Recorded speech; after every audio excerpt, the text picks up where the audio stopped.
well, that was a little weak. But we don't have to do it again. And I have been asked if next Sunday, in part 5 of our Batter Up series, if we could have a wake for the Cards and the Cubs season for this year. And if we could, someone asked if we could, through divine intervention, try to convince Mr. Paluhos to stay in the area for a while and not go to the Cubs or go to the Cubs. It doesn't matter. But as we look at this morning, in the first series, we looked at, I just went up blank. But today we're going to talk about the home run swing. We're going to look at, and everyone loves, as I told the children earlier, everyone loves the home run. There's nothing more exciting to witness live if you're there at a game, and it doesn't matter if it's Little League or Major League, to see the pitch, the powerful, well-timed swing, to see the ball sail over the fence. Those who have witnessed it and lived it, it lives in our minds forever. As a young kid watching minor league baseball, I can still recall in detail when I saw Bo Jackson. Remember Bo Jackson? Bo knows? Remember? Okay, maybe some of you don't, but he hit a home run out of a stadium, and I promise you it's still climbing. Home runs are crazy. If you've ever noticed, they make men lose all logic. I've seen grown men throw kids to the ground to catch a home run ball. And there was nothing like the home run ball. Remember 1998? After the baseball strike, Sammy Sosa, Mark McGwire going back and forth, a Cub and a Cardinal. Y'all remember that? All trying to beat Roger Maris's single-season home run record? It captivated us all. And it didn't matter at the time if you were a baseball fan or not. We all tuned in to watch that. And every time Prince Fielder or Albert Pujols hits one over the fence, you can't help but admire that smooth swing, that perfect timing, that great power. It's a thing of grace and beauty. And it's amazing how some people just do that in their life. Whenever they make a decision, whenever they go through difficulties, every time, everything in life, they have that same paralysis, that home run hitter. Every time they step up to the plate, it seems like they just hit a home run every single time. And here's how we justify it in our life. When we witness them do that, we just say, man, they must have been lucky. Wish I had their luck. And we tend to think that they got to where they are in life because of luck, by some happen circumstance. And we tell ourselves, if I could just be that lucky. But what if it's not about luck? Does Albert Pujols hit home runs consistently because he's lucky? Does Prince Fielder hit home runs because he's lucky? There are principles and disciplines that great home run hitters use to make them great. Just like there are principles and disciplines that people use in their life to make their life great. And in the decision zone of our lives, there are questions that we can ask that will make us all home run hitters. If you would, just like I asked the children this morning in children's moment, I want to ask you a very honest question. Take some time to think about it. What is the greatest regret in your life? What is the greatest regret that you have in your life? Was it a purchase? Was it something you said? Was it not telling someone how you felt about them before they passed away or moved on? Was it not spending enough time with someone? Was it a relationship that you just kind of took for granted over the years? And I want to point out that regrets are different than strikeout moments. And we talked about strikeout moments last week. And a regret is a situation that if we could magically do all over again, we would do something different. That's it. The next question I want to ask is, how did that regret turn into a regret? How did the regret in your life turn out to be a regret?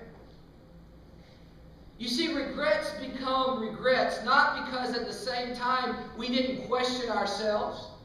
When it was going on, we didn't question ourselves. What's the right thing to do? What's the wrong thing to do? We put thought in regrets.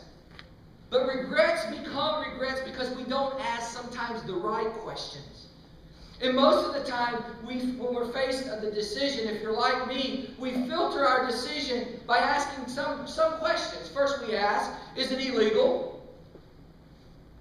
Is it immoral? Or is it unethical? And these three questions kind of filter our decision that we make. And then if we have a relationship with God besides those three, we ask a fourth question sometime.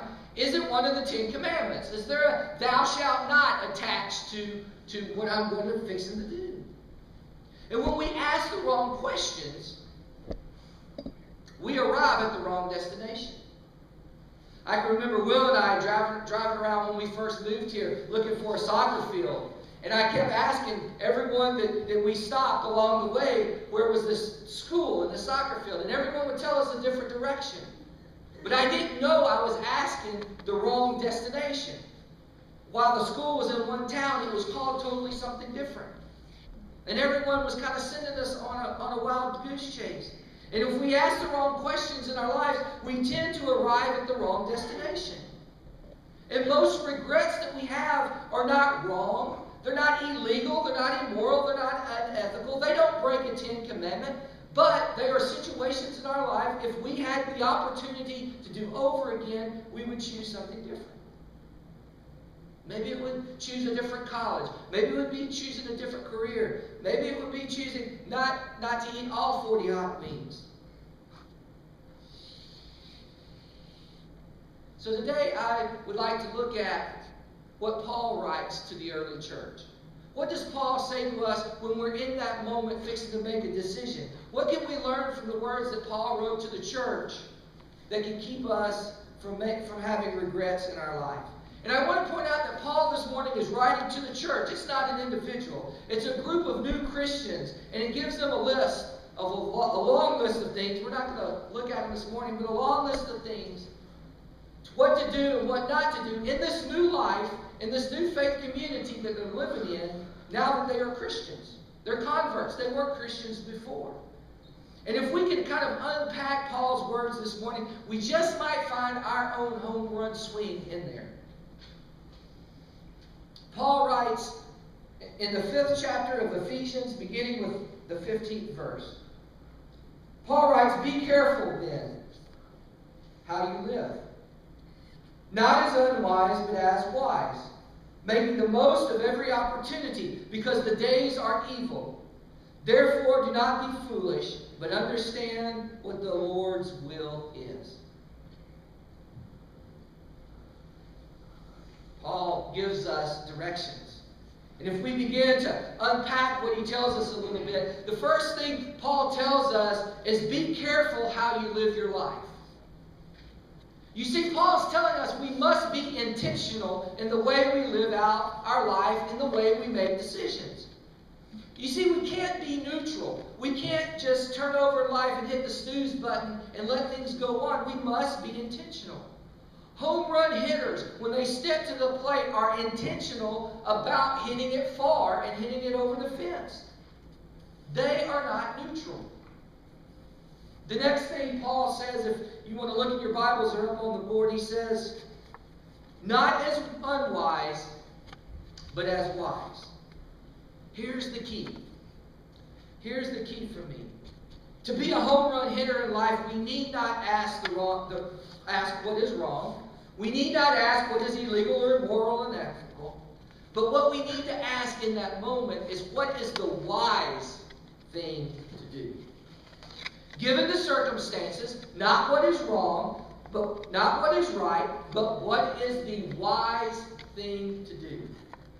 And when we seek what is wise instead of what is wrong, We avoid the regrets in our life, and it helps us to have that home run swing. Paul continues, and he writes, Make the most of every opportunity, because the days are evil. Wow. Paul says they make the most of every opportunity because the days are evil. And what Paul's saying here is something that we know already, is that we do not live in a spiritual, neutral environment. Have you ever been to the airport? Have you ever been to the airport or someplace where they have those, and I don't even know what they're called. They're either moving walkways, I call them flat escalators. You know, where all you got to do is just stand there and it just kind of takes you on down the way. Have you ever been on one? Have you ever noticed, and I don't know what to think about it, have you ever noticed the handrail and the floor goes at two different speeds? If you lean against it, you're going backwards. Or if you set your luggage on it, it's going ahead and you're way back here. I don't know that's why. But the world that we live in is much like that. We can't be neutral. And if we don't engage in our life, if we're not intentional, if we're not paying attention, life will move us in a totally different direction. It will cause us to make poor and unwise decisions, which causes regrets. It will take us to a destination that we don't want to be if we're just neutral. I mean, I don't know anyone that wakes up and says, you know what, I'm going to be an idiot today. You know, I'm going to just be dumb today. But we tend sometimes to just hit that snooze button in our life and just sort of drift through it a little bit. Just kind of go with the flow. And in neutral, that causes us to drift, which gravitates us, just like that escalator, towards foolishness. Now, me and my brother, whenever we were growing up, every single time we began to wrestle with one another, it never turned into hugs and cuddling. Not once. Without fail, it always ended up with a kick or a punch to the face and someone running off angry or something else bigger. You see, when we naturally drift towards foolishness, if we're not intentional. And then Paul leaves us with something else. Paul says, understand what the will of the Lord is. Now, when I read this, I get a little frustrated with Paul. Because he says, understand what the will of the Lord is. Like if Paul just says it, all of a sudden I understand it.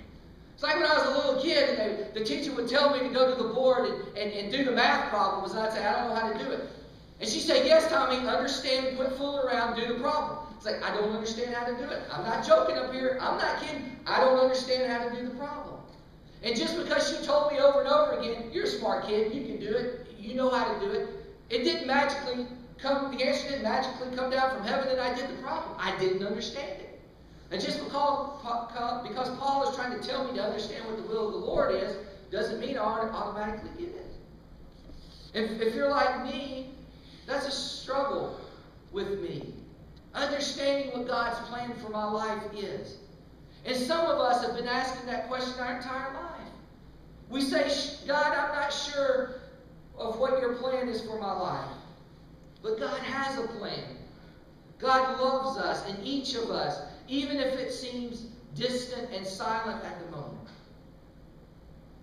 Remember earlier when I said, if we ask the wrong questions, we tend to arrive at the wrong destination? And instead of asking what is the right thing to do or what's the best thing to do, maybe we need to ask again, what is the wise thing to do? And when we ask what is the wise thing to do, it gives us the ability to discern what God's plan is for our life, and it directs us in that way, which has us avoid regrets. So here's the first question in light of that I want to lift up. The first question we need to do when we're faced with decisions, we may need to ask, in light of my past experiences, what is the wise thing to do? We think we can sometimes overcome our past.